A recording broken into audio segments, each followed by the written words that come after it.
नमस्कार दोस्तों, स्वागत है आपका नित्य एग्जाम पॉइंटर में। दोस्तों, ये जो प्रोटेस्ट चल रहा है speak up for SSC railway student, उसमें आज 5 तारीख है और आज 5 तारीख का दिन जो है दोस्तों निर्धारित किया गया है शाम को 5 बजे कि हम लोग ताली और थाली के साथ दोस्तों सरकार को जगाएंगे। जितने भी बेरोज़गारी है, सारी चीज़ें जो अनियमितता है परीक्षाओं में, परीक्षाएँ समय से हो नहीं रही हैं, परीक्षा हो भी जा रही है तो रिज़ल्ट जो है 2-2 साल 3-3 साल लग जा रहे हैं।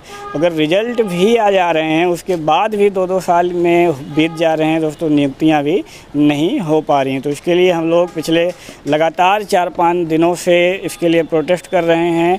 ट्विटर पे लगातार हम लोग मिल कर के ट्वीट भी कर रहे हैं। यूट्यूब पे हम लोग थोड़ा नहीं आ पाए, लेकिन लगातार हम लोग ट्विटर पर बने हुए हैं और लगातार ट्वीट भी कर रहे हैं। ठीक है, तो आज का जो दिन निर्धारित किया गया है सभी यूट्यूब चैनल द्वारा, हमारे जो शिक्षण संस्थान हैं उनके द्वारा, शाम को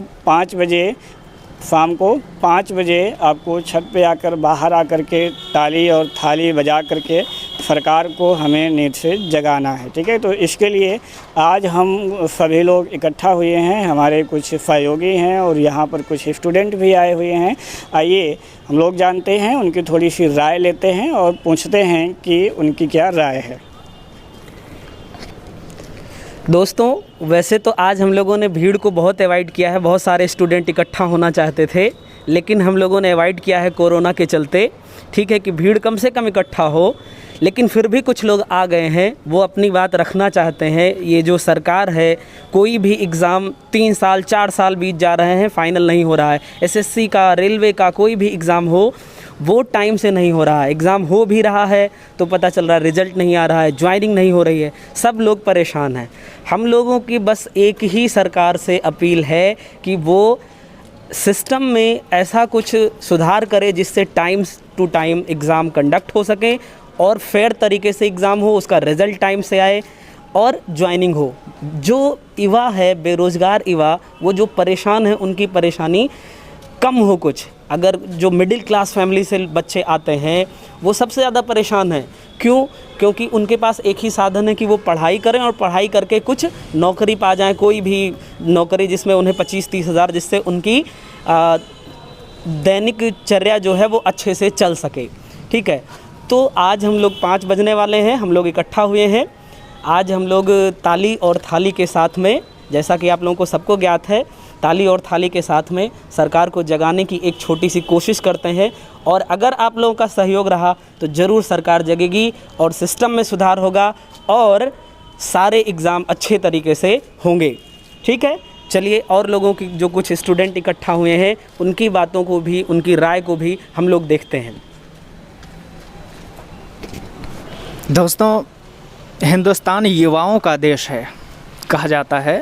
जिस देश के जो ये हमारी नई पीढ़ियां हैं, युवा हैं, अगर वो समृद्ध होते हैं, खुशहाल होते हैं, तो भारत खुशहाल होता है, वो उसका देश मजबूत होता है।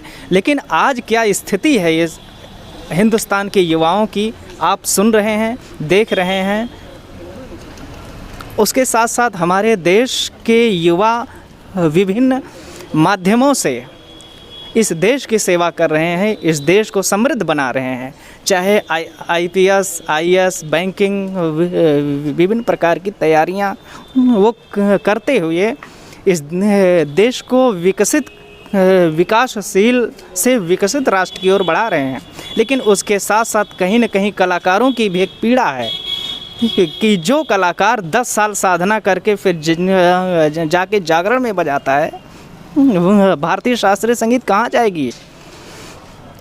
पूरे विश्व में सबसे मीठा संगीत हिंदुस्तानी संगीत है, लेकिन आज इस देश में भारतीय शास्त्रीय संगीत की बहुत ही बुरी दशा है। अगर हमारी राज्य सरकार या केंद्र सरकार अगर इन सब चीज़ों पर ध्यान नहीं देंगी तो भारतीय संगीत लुप्त हो जाएगी, हमारे देश की मिठास ख़त्म हो जाएगी। अन्यथा सरकार को ध्यान देना होगा कि भारत की विभिन्न जो परंपराएं हैं, जो हमारे युवा हैं, कितना अपने आप को तपा करके एक राष्ट्र का निर्माण करते हैं, उनको नौकरी नहीं मिलेगी तो उनका परिवार कहाँ जाएगा, हमारा हिंदुस्तान कहाँ जाएगा, मिट जाएगा यदि इस देश की संस्कृति मिट गई है। इसलिए हम लोग आज ये अपील करते हैं कि यह देश की सरकार, राज्य सरकारें जो भी हैं वो जागें और हम युवाओं पर ध्यान दें कि कैसे इन युवाओं के लिए काम करना है। धन्यवाद। हमारे जो मित्र हैं वो भी कुछ कहना चाहते हैं। धन्यवाद। आइए दोस्तों, एक और स्टूडेंट हैं जो आज यहाँ पर आए हुए हैं। आइए इनकी राय जानते हैं कि इनकी सरकार के प्रति क्या विचार हैं। जो ये लेट लतीफ़ी अनियमितताएं लगातार चल रही हैं उसके विरुद्ध जो है धरना देने के लिए आज हम सभी लोग इकट्ठा हुए हैं। तो आइए एक और स्टूडेंट हैं, हम हमारे उनकी राय जानते हैं। आइए। सभी भाइयों को मेरा प्रणाम। आज स्पीक फॉर एसएससी रेलवे हल्ला बोल में हम यहाँ एकत्र हुए हैं। जैसा कि आप सभी जानते हैं कि अगर आज देश में सबसे ज़्यादा कोई पीड़ित है तो वो युवा वर्ग, और युवा वर्ग इसलिए क्योंकि जब एक बच्चा पढ़ता है तो उसके माँ बाप को ये रहता है कि मेरा बेटा ये करेगा, ये अधिकारी बनेगा या किसी जगह जॉब करेगा। लेकिन जिस तरह से सरकार की नीतियाँ हैं, कोई भी एग्ज़ाम आता है तो आज फॉर्म डाल रहा है, 2 साल बाद एग्ज़ाम हो रहे हैं, उसके बाद रिजल्ट आ रहा है, वो हाई कोर्ट सुप्रीम कोर्ट में जा रहा है। ऐसी मान्यता अगर इलेक्शन में कर दिया जाए कि आज इलेक्शन हो, 2 साल बाद रिजल्ट आए, उसके बाद उसे कोर्ट में ले जाया जाए, तो शायद सरकार तब शायद सरकार को पता चलेगा कि एक बच्चे का दुख क्या होता है। और जब तक इस देश में कोई विशेष सुधार नहीं आएगा तब तक युवा बेरोजगार, जिस तरह से वैश्विक महामारी चल रही है और इसमें लगभग सभी वर्ग के लोग काफ़ी पीड़ित हुए हैं और युवा वर्ग इसमें सबसे ज़्यादा, क्योंकि एक पेरेंट्स अपने बच्चों से यही उम्मीद करता है कि उससे हमें कुछ मिलेगा। लेकिन अगर इस वैश्विक महामारी के बीच अगर परिवार को उसके बच्चे का सपोर्ट नहीं मिल पाया तो आखिर वो कहाँ जाएंगे। और आखिर एक युवा इस समय जिस तरह से सरकार की नीतियाँ चल रही हैं, एग्ज़ाम नहीं हो रहे हैं, बच्चे क्या करें? क्या वास्तव में हम लोग पकौड़ा बेचने लायक ही रह गए हैं? अगर ऐसा कुछ है तो हम इसका पूर्णतः विरोध करते हैं और सरकार को चाहिए कि वो कोई ठोस कदम उठाए। अतः अन्यथा आंदोलन के लिए सरकार को का युवा वर्ग उन्हें बता देगा और उन्हें झेलना पड़ेगा इसके लिए। धन्यवाद। हाँ बिल्कुल, देखिए जैसा कि सौरभ जी ने बताया कि अगर इलेक्शन में भी ऐसा हो, इलेक्शन कमीशन दोस्तों आप लोग जानते हैं कि ये जो अभी हाल ही में लोकसभा का इलेक्शन हुआ है, इतने बड़े पूरे देश में चुनाव हुआ है और उसका रिजल्ट मात्र 1 हफ्ते बाद आया है। कितना? मात्र 1 हफ्ते बाद उसका रिजल्ट घोषित कर दिया गया है और गवर्नमेंट बन गई है। और यहाँ हम लोग विद्यार्थियों के एग्ज़ाम 1 साल में होता है, कोर्ट में जाता है, 1 साल लगता है, रिजल्ट आने में फिर 2-3 साल लगता है। रिजल्ट लाने में लोग देरी क्यों करते हैं? क्योंकि इसी बीच में वो लोग घपला करते हैं, घोटालेबाजी, बैकडोर से उसमें एंट्री मारते हैं। जितनी लेट रिजल्ट देने में लगाएंगे, समझ जाइए कि उतना ही अंदर से अंदर घोटाला चल रहा है। ठीक है, जब इलेक्शन कमीशन पूरे देश के इलेक्शन का रिजल्ट 1 हफ्ते में दे सकता है तो ये लोग हफ्ते 10 दिन 15 दिन में रिजल्ट क्यों नहीं दे सकते? दे सकते हैं, लेकिन ऐसा नहीं करते हैं।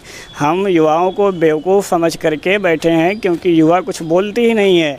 एक सिंपल सा एग्जाम्पल है, आप लोग जियो का सिम लिए हैं, 4G का रिचार्ज किए हैं, स्पीड 2G का भी नहीं आता है, आप लोग क्यों नहीं बोल रहे हैं? सब बेवकूफ़ हैं और सबको बेवकूफ़ समझ करके ये लोग बैठे हुए हैं, कोई कदम नहीं। हमको लगता है कि वीक है, नेटवर्क वीक है, भाई हमने 4G का रिचार्ज किया है तो क्यों नहीं है? आंदोलन करो। नहीं करता है कोई, सब लोग बैठे रहते हैं ऐसे सबको बेवकूफ़ मान करके, वो लोग भी अपना राज कर रहे हैं। बिल्कुल तानाशाही है। संसद में अभी देखेंगे तो जो प्रश्नकाल है, प्रश्नकाल को बंद कर दिया गया है, हम कोई जवाब नहीं देंगे, ये कौन सी बात है?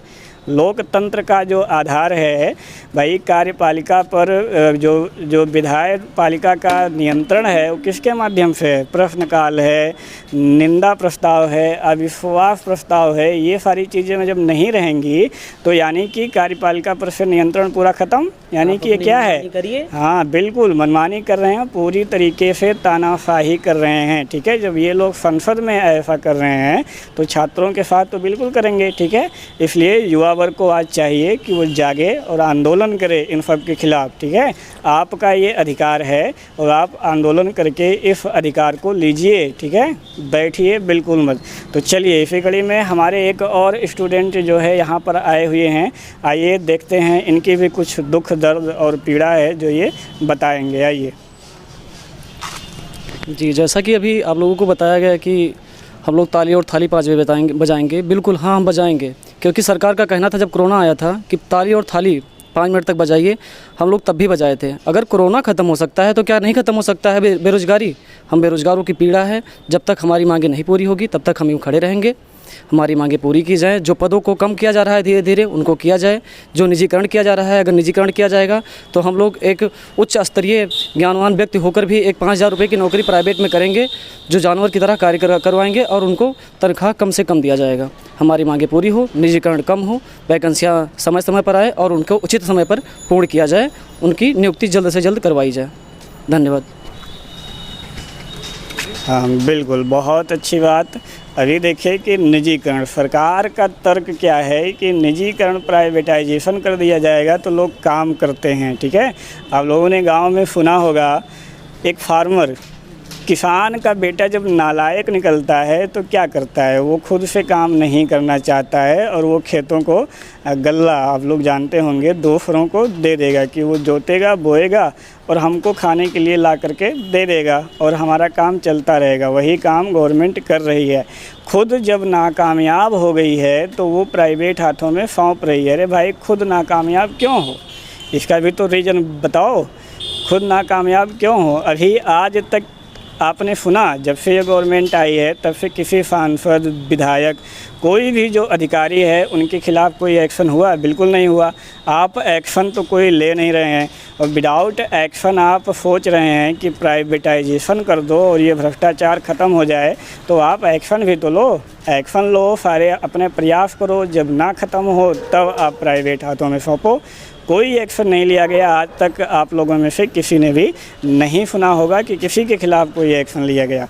क्यों नहीं लिया गया? क्योंकि जो उच्च पदों पर हैं उनके दादा, मामा, नाना, दामाद लोग सब बैठे हुए हैं, तो ये एक्शन कैसे लेंगे? बिल्कुल नहीं ले पाएंगे। तो ये अपनी नाकामयाबी छुपाने के लिए दूसरे हाथों में सौंप रहे हैं और जनता को बेवकूफ़ बना रहे हैं, ठीक है। अब तर्क दिया जाता है कि जो बड़े बड़े लोग हैं वो अपनी प्राइवेट गाड़ी, प्राइवेट स्कूल में जाते हैं। तो भैया, ये जो सरकारी चीज़ें हैं, सरकारी संस्थाएँ हैं, ये सब गरीबों के लिए हैं, बड़े लोगों के लिए नहीं हैं, ठीक है। तो गरीब कहाँ जाएगा? सबसे बड़ी बात ये है। रेलवे आज सरकारी है, तो जो दूरी रेलवे से हम 40 रुपये में तय कर लेते हैं गरीब आदमी, वो प्राइवेट से 150-200 रुपये लगता है। तो ये सारी चीज़ें जो सरकारी हैं वो किसके लिए फ़ायदेमंद है? गरीबों के लिए फ़ायदेमंद है। इसलिए जो मध्यम वर्ग और गरीब तबका है उसके लिए आपको थोड़ा सा संघर्ष करना चाहिए और सरकार का विरोध इसके लिए करना चाहिए, ठीक है। तो आइए, एक स्टूडेंट हमारे और आ गए हैं जो कि इस धरने में बिल्कुल तनमन के साथ लगे हुए हैं। उनकी भी दुख दर्द, कुछ पीड़ा है। एग्ज़ाम दे करके 2-2 साल से बैठे हुए हैं। रेलवे का 2 एग्ज़ाम, 2 फॉर्म ये भरे हुए हैं। तो कुछ ताली और थाली भी, कुछ स्टूडेंट हमारे ताली थाली के साथ भी यहाँ पर पहुँच चुके हैं। तो आइए, 2 साल हो गए, 2 फॉर्म भरे हैं, 1,000 रुपये सरकार को दे दिए हैं और सरकार ने ना अभी तक कुछ वापस किया है और ना एग्ज़ाम के बारे में कुछ बता रही है। ये इनका भी थोड़ा सा दर्द जानते हैं। सर, रेलवे का 2 साल से फॉर्म भर के एक युवा वर्ग, एक लड़का, एक मध्यम परिवार का लड़का बैठा है 2 साल से फॉर्म भर के। उसके बाद सरकार बताती है कि 400 रुपये आपको वापस कर देंगे। हमारे परिवार के लोग पूछते हैं कि बेटा तुम क्या कर रहे हो? हम क्या बताएं कि 2 साल से हम रेलवे का फॉर्म भर के रेलवे की तैयारी कर रहे हैं।